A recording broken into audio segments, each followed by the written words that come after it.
Talking about stress and Cyclone Alfred that's just come through my back door. Um, I think one of the things about staying composed under stress is just the thought of how do you eat an elephant? Well, one bite at a time.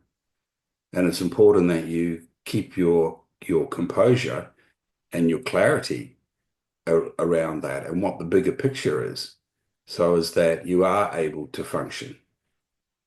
Yeah.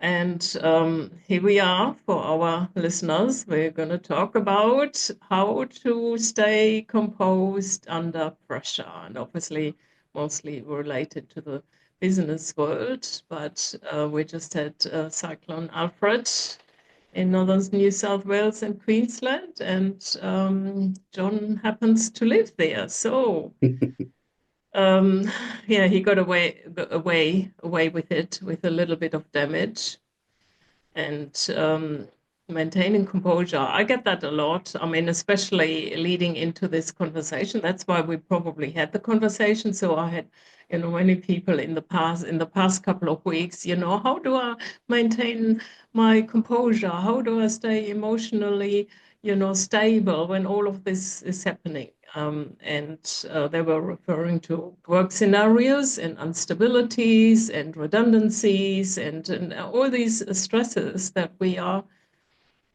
exposed to. It's Mhm. part of life. Mhm.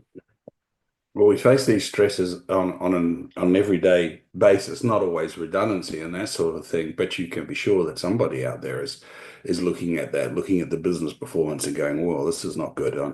I could be in trouble here. What is the way to remain calm Mm, and function? Because that functionality is absolutely key outcome that you need. In David Eagleman's The Brain, I think it's in that book. I might be wrong, and there might be another one. It talks about our fight and flight functionality. So when the adrenaline kicks in to our bodies, the blood goes from our brain to our extremities and core organs because we're preparing for the fight. So now, just when you need to be thinking like Einstein, you've got the blood supply into your brain to think like a rhesus monkey. So this ability to stay calm and organized is really, really core. And we've got a few tips. I think we have a few tips yeah, going on here because I've been there, done that. yeah. And We've all one of been one there. of the We're all biggest things human. I found, Jacqueline, was that you had to. There was no choice. Yeah, Keep your yeah, keep your wits about you. It was yeah. actually looking at the situation and saying, this is a dangerous situation. I need to be fully Mm, functioning. So breathe, God bless breathing, breathe, and then also start focusing on the bigger picture.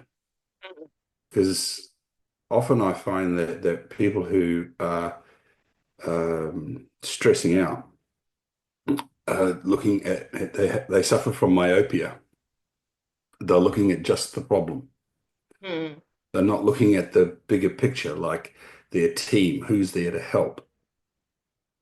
Often we will knuckle down, in particular my personality type on the Enneagram type 8. So the temptation is to knuckle down, solve the problem, and then go, look at this, I've solved the problem. When in fact, the smart thing to do is all the people that I like helping would be to go to them and say, hey, here's the problem. Let's work on this as a team. Get mm, support. mm. So that's another And key point in there. that's a very important point. And to the previous point, Enneagram number 8, which is the ruler, the leader, the dominant. Yeah, I think I'm that too. No, I Oh, don't think really? I Wow. am. And my ex-husband has confirmed that vividly. Yeah. He's, and the thing is, he's as well. Mm, Okay.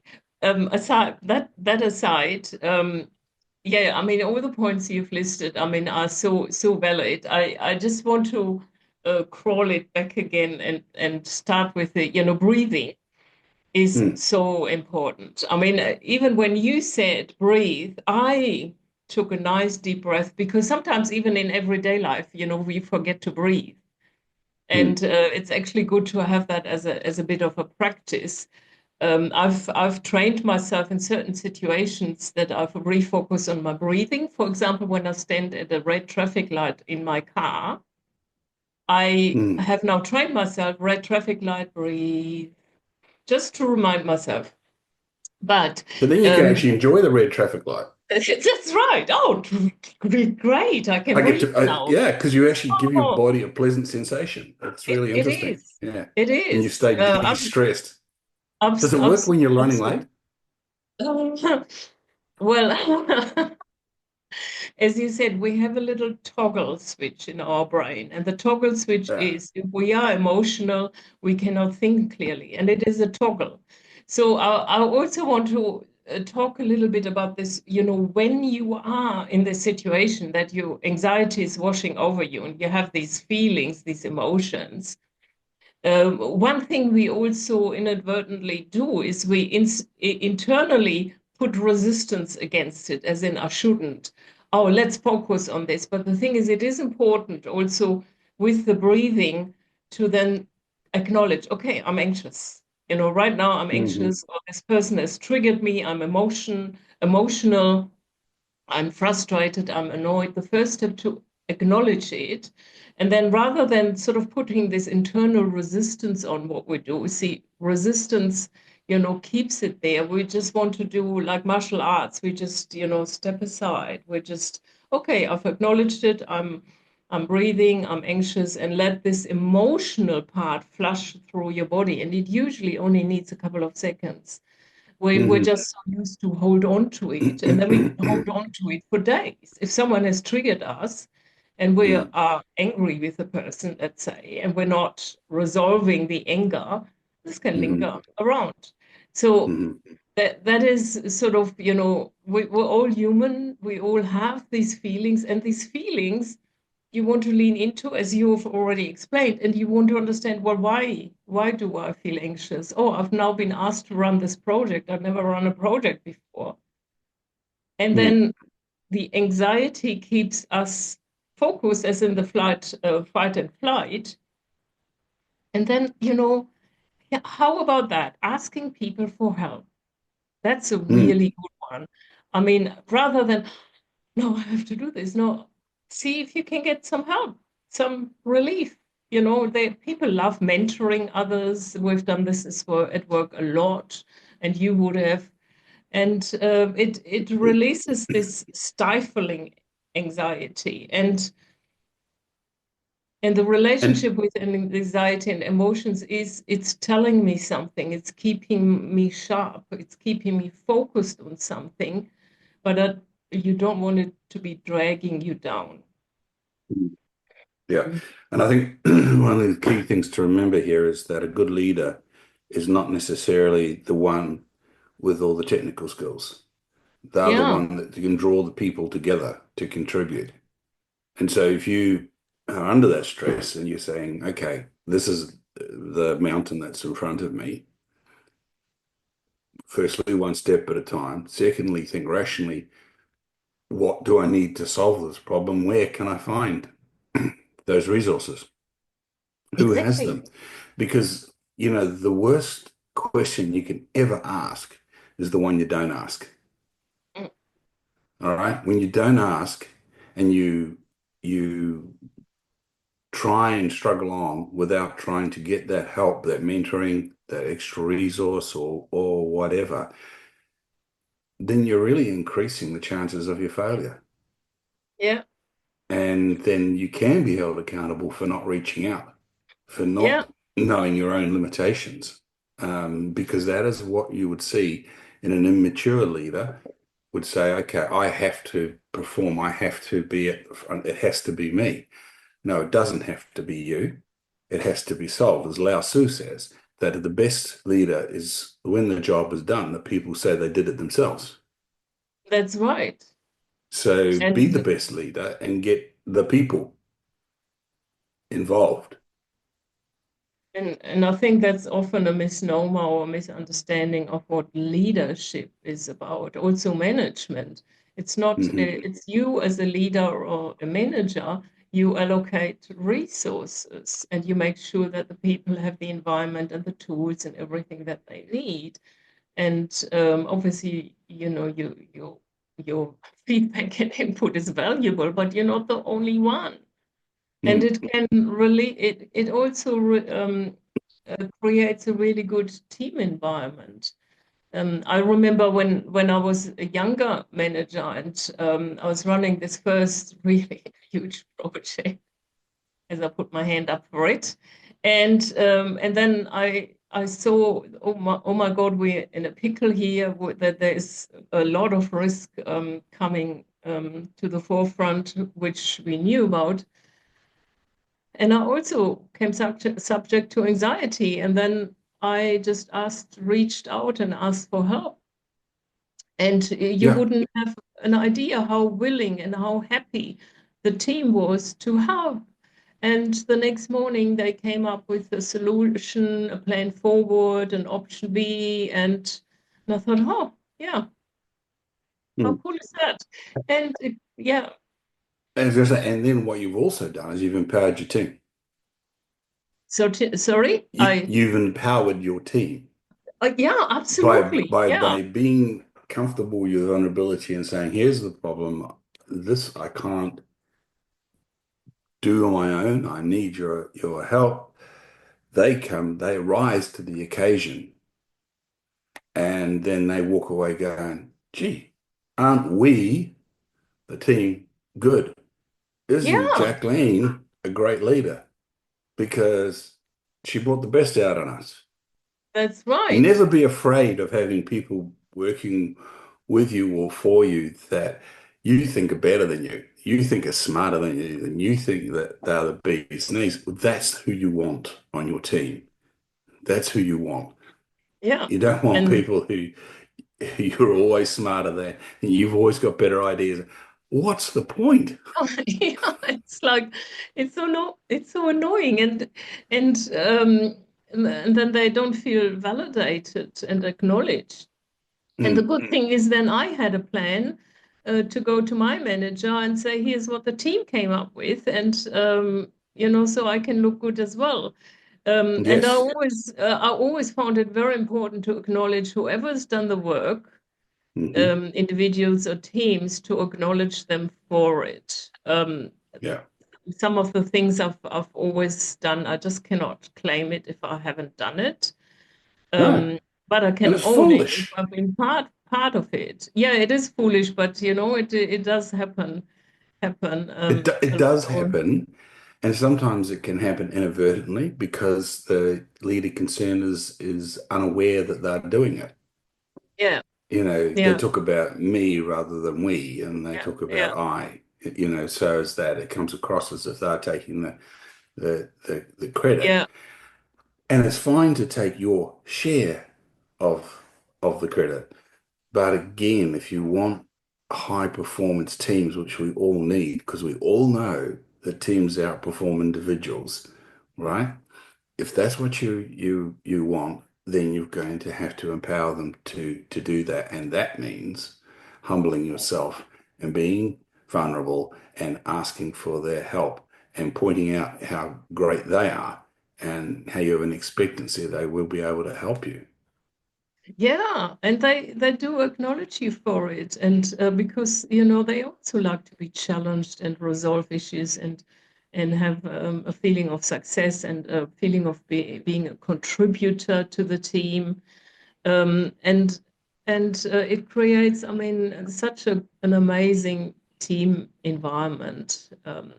I mean, I'm just, a little bit going back onto memory lane when I was running projects and programs, and we had that. We had thriving teams who challenged each others. We had fun, we had downfalls, we picked each other's up, we had great ideas, and if I think about it now, I wish I could go back. That's the part that I'm sometimes missing is the teamwork. And then throughout this, you also become friends. I mean, with most of them, I'm still in connection. We're still, even sometimes catch up. Um, and I also wanted to, go back again about this composure word, because the word composure came up for me leading into this podcast, because people have used it. And I think sometimes the meaning or the sense of composure can also be misunderstood, as in, I need to keep it all together like this. And then there is, I keep all the emotions together and then I explode at some point in time. That is not a healthy, it is a composure, but it's not a healthy aspect of composure. If it's like, I'm keeping it all together until I can't anymore, and then the pressure cooker explodes. That's not the composure we're talking about. We're talking about, okay, processing the emotion. So, letting it go, staying calm and don't freak out. And sometimes it may meet initially, I just have to tuck it in for a while and then also process it and look at the options and become calm and mentally resilient, emotionally resilient. That means I process it, I find solutions, I move through it, I trust that this will work out in some form. That's That's so true. That's so composure. true, Jacqueline. That processing the emotions is getting them out of the way of your thinking. Now, I've got a silly little example from real life here. Okay. As you know, I'm selling my house at the moment. My house has got plantation shutters in on the windows, so it's very nice, you know. But one day I left my keys inside and I had to break into my own house. In doing so, I broke one of the louvers on the plantation shutters. And it's been sitting there annoying me, thinking, how do I solve this problem? Right?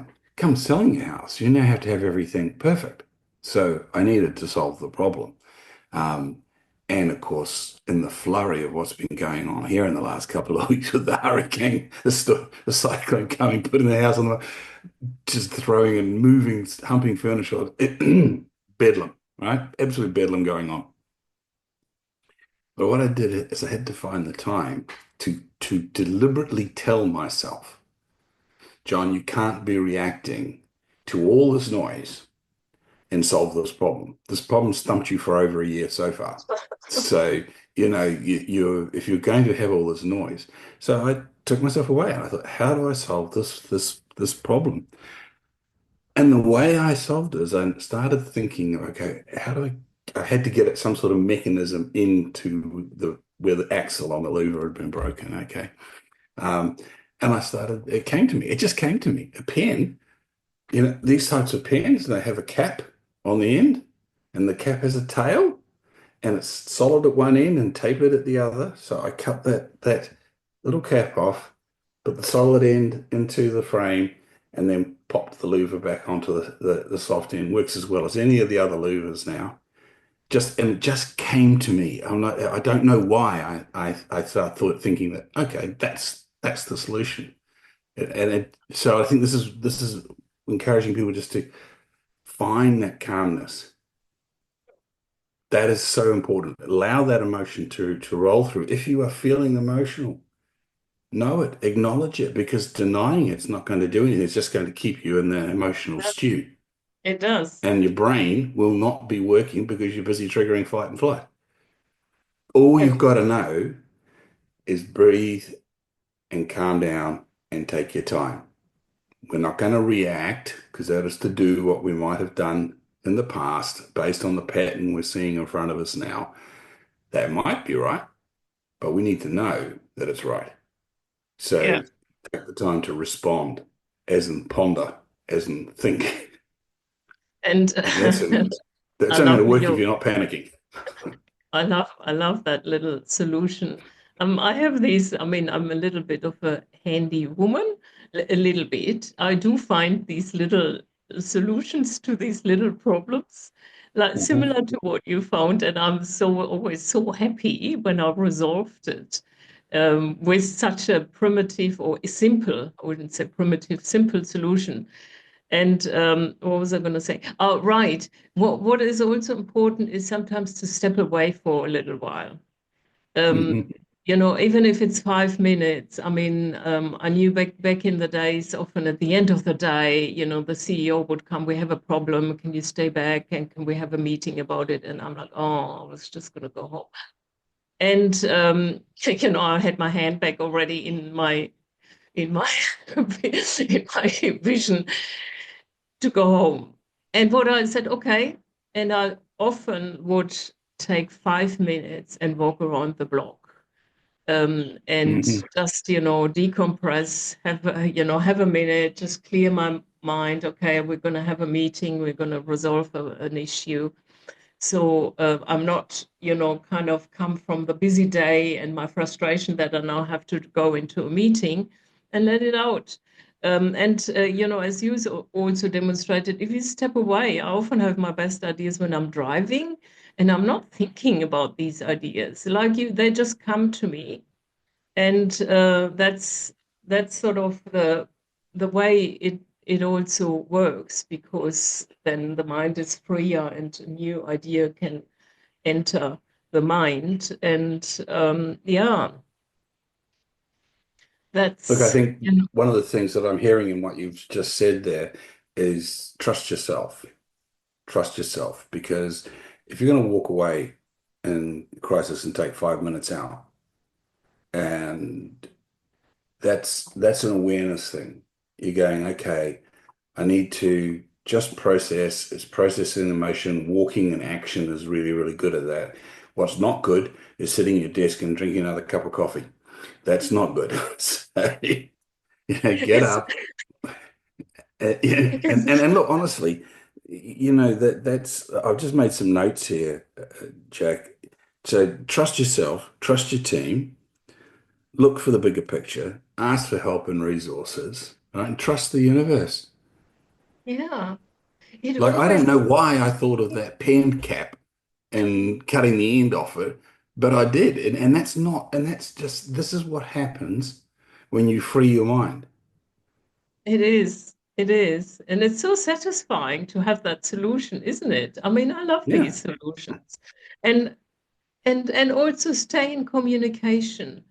Stay in communication as in, for example, if I would go for a 5 minute walk, I would just tell them, I just need 5 minutes and I'm back. I just need to, declutter my mind. And people Mhm. are okay with that. If I would have just walked off, it would think, what the hell is she doing? Well, they want the best you there, don't they? Yeah. Yeah, and you They want the don't best version of you. There's no point in having a substandard version of you rock up to a meeting. That's not going to help. That's right. And yeah, communication is important, sharing, asking for help. And somehow life always continues. I mean, my grandmother would say that all the time, and she's been through 2 world wars. And she would say, life just continues. It just somehow continues. That's And so like my great grandmother's, you ain't dead probably, yet. yeah, I did good. Yeah, that's So it doesn't matter how well or badly you're doing. You just got to understand you you're ain't not dead dead yet. yet. Life continues. It's exactly the same sentiment, you know? It is, and just think of them. I mean, they have been through so much, and somehow my grandmother also said there's always a solution, there's always a way forward. And as a child, I thought, how can she say that? How can she say there's always a way forward? Because there is always a way Well, because it's forward. going to happen. Yeah. And it may not be the preferred way or the optimal way or the glorious, wonderful way, but there is a way forward. Mm, mm. And yeah. And I Even through the also, worst of times. I mean, I remember a crisis happening under my watch. I ran a print broking company that handled all of Mobil Oil New Zealand's printing. I had an account executive working on that. That was her entire job, was look after Mobil Oil. That was it. Uh, she said goodbye on a Friday afternoon. I get a call the next day. She'd been killed in a car accident. And so it was all pumps everybody to the wheels, and then we realized that she hadn't been following the system. So then we had to go and find out where all the jobs were, and that meant all the printers, and it was just an absolute nightmare. But the only way we got through that was by being systematic. So again, we had to have our brains on. There's no point in panicking and accepting what is. I took some crap for not being over the fact that she wasn't using the system, right? So that was on me. That was my fault, but there's no point in having a bollocks in John session. Let's get her back across the system. So what is important to get done? Let's get that done. Come Monday morning, we had it all under control.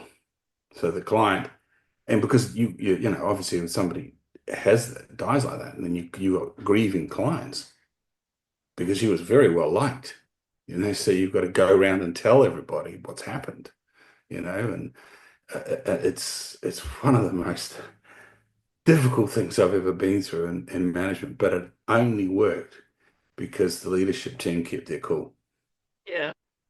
Yeah. and just didn't That's didn't get emotive about what was wrong, didn't get involved in the blame game, just simply focused on finding out what we needed to find out and plan to get done what needed to get done. We it's didn't a lose a very good single job. example. Yeah. That's a really good example. And it's also the things as a manager or leader, you sometimes have to face situations that you haven't been in there, that and you have to manage and deal with it. Yeah. And it can be unforeseen things can be just around the corner.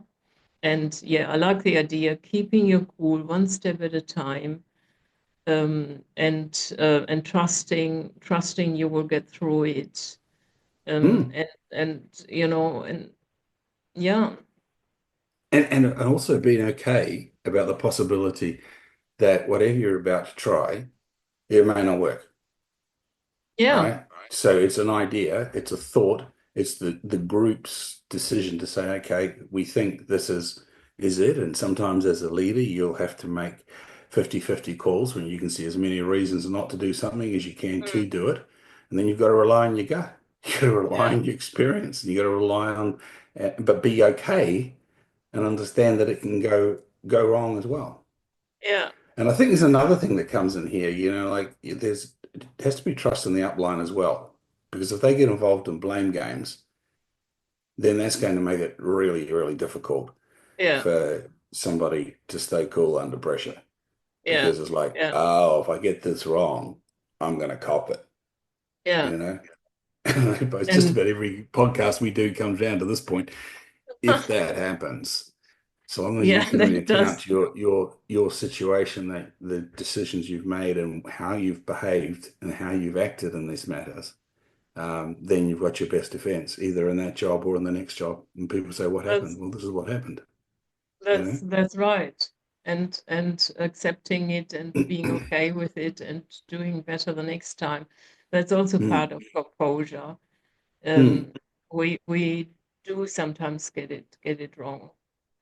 Well, I yeah. think we've come to the end of this podcast today. Do we still have our composure? Well, I think so, but I'd just like to go because I've got this list here. So I think, Yeah, yeah. just one more Go time through for the our list. leaders, trust yourself, Yeah, breathe, take your time to compose yourself, allow the emotions to run through, accept they're there, and deal with reality. Because if you're not dealing with reality, you will be ineffective because you're busy off working over here with the fairies. Look at the bigger picture. Ask for help. Look for resources. Trust the universe. Stay in communication. Uh, and remember, life continues. There will be a solution. And it's just got to be calm, wait for it to come. Take your time, be methodical. And yeah, I think that's on the end of my list. Jacqueline, I hope that's that a has helped our that's a very listeners. good list. I think we've exhausted this topic, and yeah, I hope the listeners got something out of it for them. And I hope you listen to all our other podcasts, and we'll see you back again next week for more fun. So